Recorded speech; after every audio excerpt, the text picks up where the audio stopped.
Scenes may not be suitable for very young audiences. Parental guidance is recommended. Ang programang ito ay naglalabas ng sensitibong eksena at impormasyon.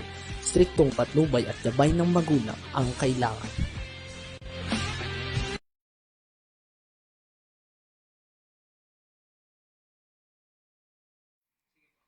Okay, support sa ulo ng mga balita, suporta sa pagpapalakas ng digital infrastructure hihilingin bago ang SONA. Pangulong Marcos di gagamit ng dahas sa West Philippine Sea. Graduating sa senior high kolehiyo, magtanim ng 2 puno ayon kay Senator Tulfo. Senator Bato, Bongo, di kakalas sa PDP. Police protector ng Pogo, binalaan ng PNP. HBI na miyembro ng TINGA, drug syndicate, timbog uli sa Baybas. 2 Chinese fugitives arestado sa BI. Second prototype ng hybrid electric train, bubuuin ng DOTR at DOST. Suporta sa pagpapalakas ng digital infrastructure hihilingin bago ang SONA. Isinusulong ng Department of Information and Communication Technology, DICT, na higit na bigyan importansya ni President Ferdinand Marcos Jr. ang digital connectivity habang papalapit ang ikatlong State of the Nation Address o SONA. Sa isang panayam, sinabi ni DICT spokesperson Attorney Renato Paraiso na naninindigan ang ahensya ng advokasya nito na palakasin at mas pagtuunan ng pansin ang digital infrastructure ng bansa. Well, again, I think with this year, SONA ang talagang pinapahighlight natin at hinihiling ang suporta. Really is infrastructures natin, pagpapalakas ng digital infrastructures and connectivity. So, ayan, mga free wifi, upskilling, at cyber security po, sabi ni Paraiso. Ang average ng broadband internet speed sa Pilipinas ay kasalukuyang rank 41st sa mundo. Ayon sa Telecom Review, nananatili muna itong malaking problema dahil ang speed o bilis ay madalas na inconsistent at limitado lamang. Sa datos ng DICT, 65% ng populasyon ng bansa ay hindi pa rin nakakonekta sa internet. Ayon sa Statista Research Department, isang international research company, 77.181%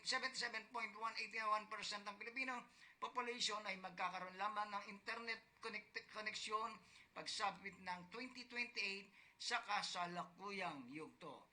Ayon sa Asian Development Bank ADB, ang Pilipinas ay may pinakamababang coverage rates ng telecom towers sa Southeast Asian region at nangangailangan ng karagdagan na 60% o 60,000 towers sa 2031 sa mga liblib na lugar.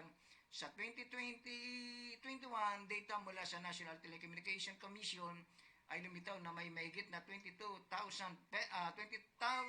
cells site sa bansa, wala pa sa 1/3 na 90,000 ng Vietnam na pinagsasaluhan pa ng mga tatlong telcos. Ang DICT ay nakatakdang magtayo ng karagdagan 10,000 independent common towers upang makatulong sa pagpapalawak na maabot ng broadband koneksyon sa bansa. Bukod pa sa 2,374 towers na nasa jurisdiction nito.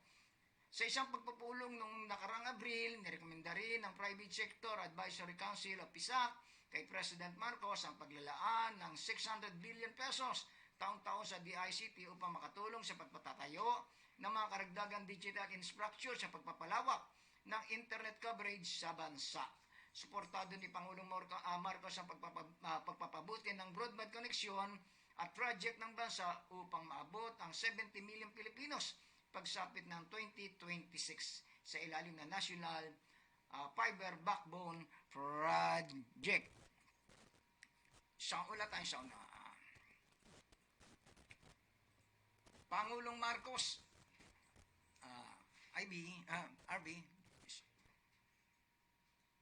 Pangulong Marcos,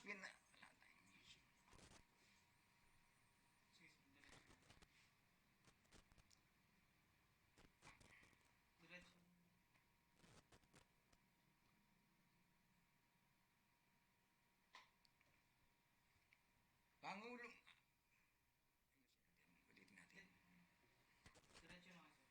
Pangulong Marcos pinas di gagamit ng dahas sa West Philippine Sea.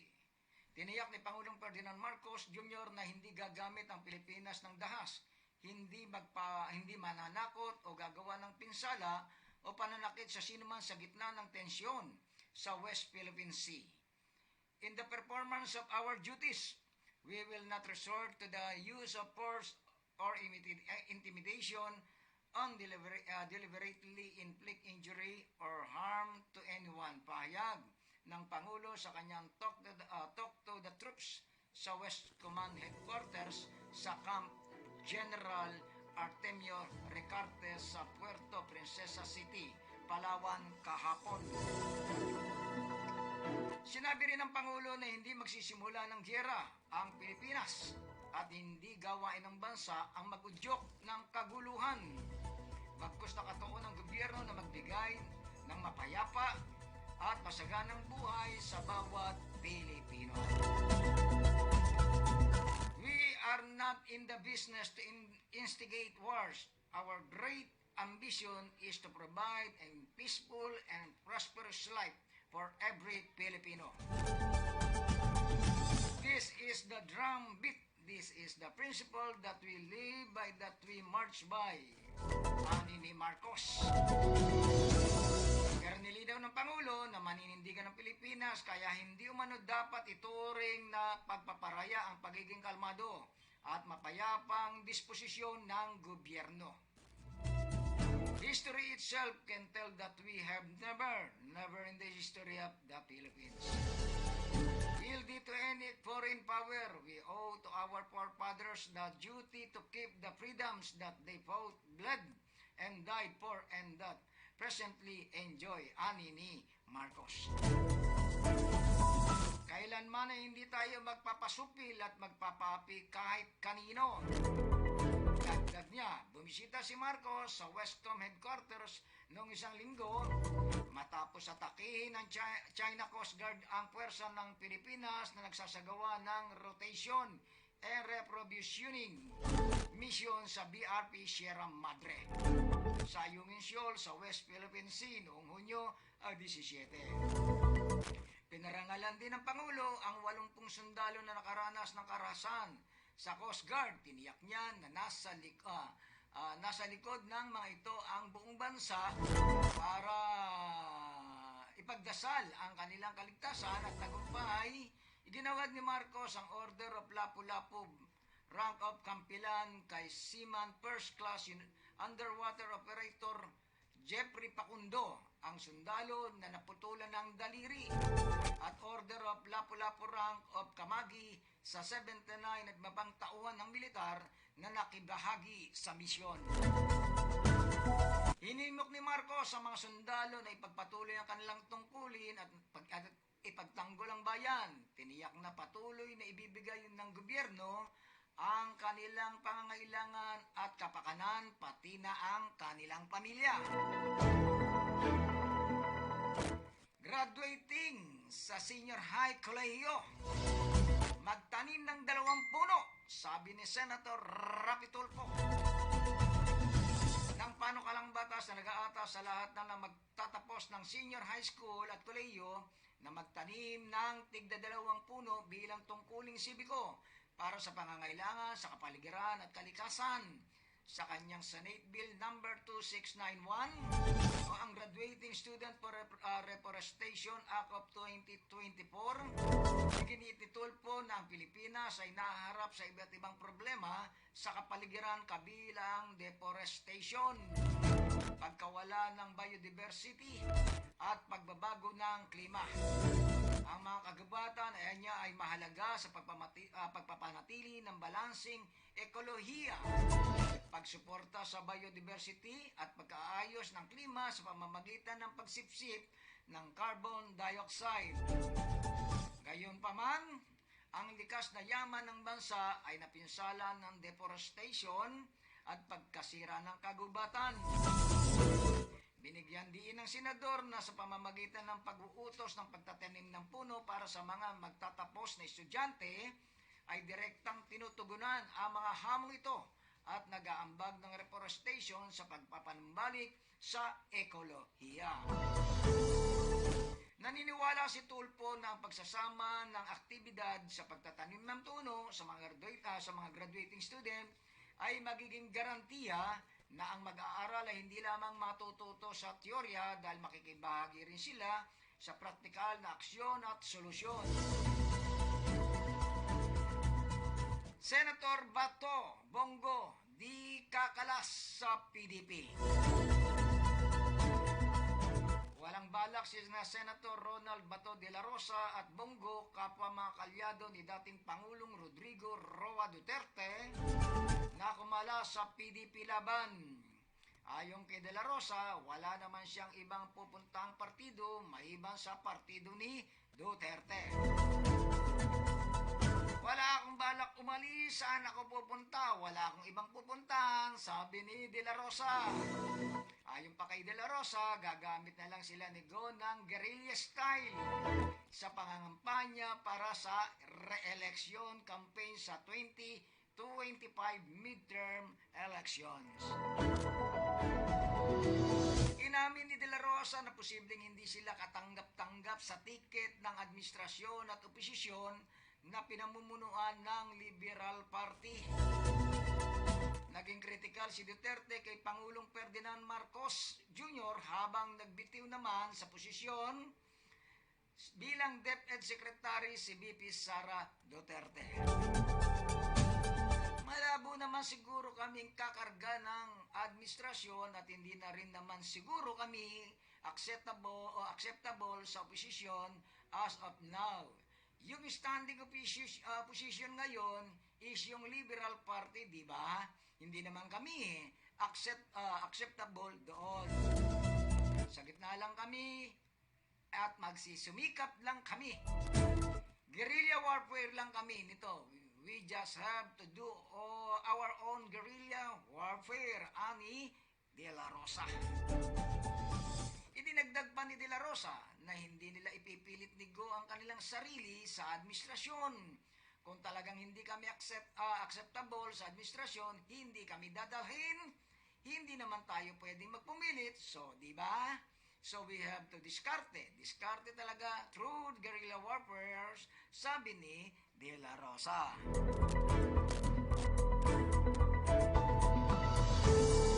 Police protector ng Pogo, inalaan ng PNP.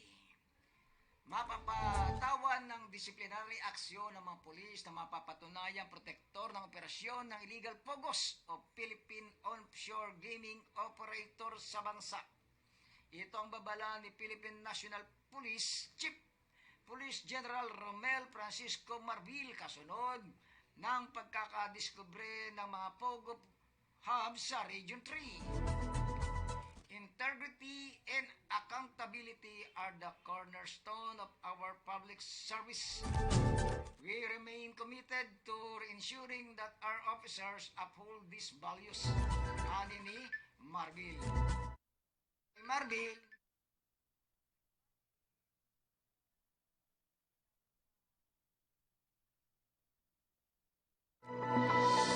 Ayon kay Marbil, hindi dapat nasasangkot ang mga pulis sa anumang illegal na activities. Anya, pinaigting nila ang kanilang monitoring at kampanya laban sa illegal Pogos na nagresulta ng matagumpay na police operation sa Banban, Tarlac at Porac, Pampanga. Dagdag pa ni Marbil, minomonitor na rin nila ang iba pang mga probinsya sa mga operasyon ng Pogo. Matatandaang pinangunahan ng Criminal Investigation and Detection Group, CIDG at Anti-Crime Groups operation upang buwagin ang naglilipan ng Pogo operation sa bansa. Pinuri ni Marbil ang CIDG at ACG sa kanilang accomplishment na indikasyon na may sapat na kakayahan ng PNP na lumutas ng mga sensitibong kaso na kinasasangkutan ng mga sindikato. Pagtitiyak ni Marbil, pananatiliin ng PNP ang peace and order sa iba't ibang bahagi ng bansa. HBI na miyembro ng Tinga Drugs Syndicate timbog uli sa Baybas. Muli na namang nahulog sa kamay ng batas ang isang 52 anyos na high-value individual at miyembro ng Tinga Drug Syndicate na isinagawang Baybas operation ng Taguig City Police Station Drug Enforcement Unit nitong Hunyo, Agis 2024. Sa kanyang bahay, dinakip ang suspect na si Joel Tinga sa barangay New Lower Bikutan, Taguig City na muling sasampa na reklamong paglabag sa Section 5 at 11, selling at possession of illegal drugs. Sa ilalim ng Republic Act 9165 o Comprehensive Dangerous Drugs Act of 2002, si Tinga ay nahatulan na reclusion perpetua sa katulad na kaso noong September 2016. Sa ulat, alas 11:40 ng gabi, Hunyo 14, 2024, nang madagit na mahuli o madakip si Tinga at nasamsaman sa kanya ang 8 sachet ng shabu na may kabuwang 53 gramos. Katumbas ng halagang 360,400 pesos na nasamsam din sa nasamsam din ang Baybas money. Umapila sa Court of Appeals si Tinga kaugnay sa hatol na noong September 2016, subalit mas pinanigan ng Regional Trial Court nang iakyat sa Supreme Court na baligtad ang desisyon noong Mayo 23 o baligtarin ang desisyon noong Mayo 23, 2018, bunga ng procedure, riches at lapses. Sa mga record ng pulisya, naaresto rin si Tinga noong Hunyo 30, 2023 dahil sa pagbebenta at posesyon ng illegal na droga. Ang huling pagka-aresto kay Joel Tinga ay patunay na dedikasyon ng Philippine National Police na sugpuin ang illegal na droga sa ating komunidad. Ayon kay Taguig Police Chief Police Colonel Christopher Olaso. 2 Chinese fugitives arestado sa BI. Nadakip na mga tauhan ng Bureau of Immigration ang 2 Chinese nationals na wanted sa mga otoridad dahil sa pagkakasangkot sa mga seryosong krimen. Ayon kay Immigration Commissioner Norman Tansinco, ang 2 alien fugitives ay naaresto noong Hunyo 19 sa magkakahiwalay na operasyon na isinagawa ng mga elemento ng Bureau of Immigration Fugitive Search Unit sa mga lungsod ng Parañaque at Pasay. Sila ay kinilalang sina Su Tingyun, 43 anyos, na naaresto sa kanyang tahanan sa Barangay Tambo, Parañaque. At Wang Yun, 30 anyos, na nadakip naman sa Metrobank Avenue, Pasay. Aninitan 5, kaagad nilang i-deport ang mga dayuhan at isasama sa blacklist upang hindi na muli pa makapasok sa Pilipinas. Dagdag pa ng Bureau of Immigration Chief, ang mga fugitives ay kapwa overstaying dahil ilang taon na silang nagtatago sa Pilipinas upang makaiwas sa prosecution para sa kanilang mga krimen, habang ang kanilang mga pasaporte ay kinansila na rin ng Chinese government. Ayon sa Chinese Embassy sa Maynila, si Su ay may warrant of arrest na inisyu ng Public Security Bureau sa Kangwu Country, Guangxi, China. Siya ay inakusang nagpapatakbo ng isang sindikato na nag-ooperate ng online gambling site na pawang Chinese ang mga customer. At ang mga total bets simula pa ng 2016 ay umabot umano sa 30 bilyong Chinese yuan o halos na $4.1 billion. Si Wang naman ay may warrant of arrest na inisyu ng Public Security Bureau sa Jinxiang City dahil sa pagkakasangkot sa kidnapping.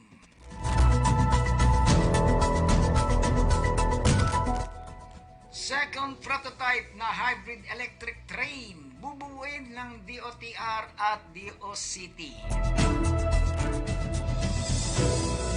Nais ng Department of Transportation na makipagtulungan sa Department of Science and Technology upang bumuo ng ikalawang prototype na hybrid electric train nito upang gamitin bilang rolling stock ng North-South Commuter Railway.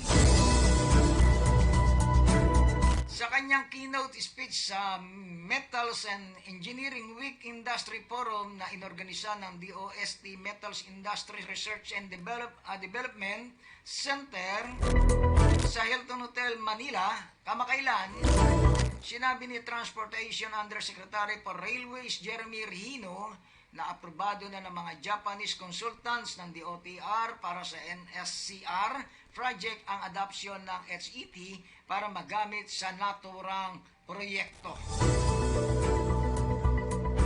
Sa talakayan sa pagitan ng DOTR at DOST, kasama ang mga Japanese consultants na nagkaroon na rin ng anya ng consensus para sa pagbuo ng mas mahusay na bersyon na unang prototype ng HET. Kahit pa pasado na ito sa evaluation at official test runs ng Philippine National Railways. It has effective, efficient, safe, a good train that we could all be proud of. Proudly made by Filipinos, bahagi pa ng talumpati ni Rehino. We have decided, Secretary Solidum, MIRDC, the PNR engineers together with our Japanese consultant who are doing the NSCR and the North-South Commuter Rail, we have come to the conclusion that indeed the hybrid train of MIRDC and DOST are efficient and effective and a good mode of transportation for us. Dagdag pa ni Rehino. But of course, we discuss among ourselves together with MIRDC, DOST, Secretary Solidum, and Transportation Secretary Jaime Bautista that we can improve it and come up with a second prototype to make it safer for the riding public and personnel. And the operating personnel of the trains, anipan anya, binigyan din ni Rehino na nagdesisyon na sila magsanib puwersa upang bumumuli ng ikalawang prototype train na maaring ipagmalaki. Una nang ipinagmalaki sa local media ni Bautista ang unang prototype ng HET na nasa PNR Calamba Station. Sa isinagawang inspeksyon noong Hunyo 13, kasama sa plano ng DOTR para sa NSCR ang pagtatayo ng 24.5 hektaryang depot sa compound ng BNR sa Banlik, Calamba para pagsilbihan ang malawak na operasyon ng NSCR na planong magmumula sa Calamba, Laguna hanggang Solis, Maynila.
Tinanghal bilang Miss Manila 2024 si Alia Rohilia ng Santa Cruz kung saan tinalo niya ang may 100 kababaihan sa Maynila na nauna nang nag-apply para sa prestiyosong titulo.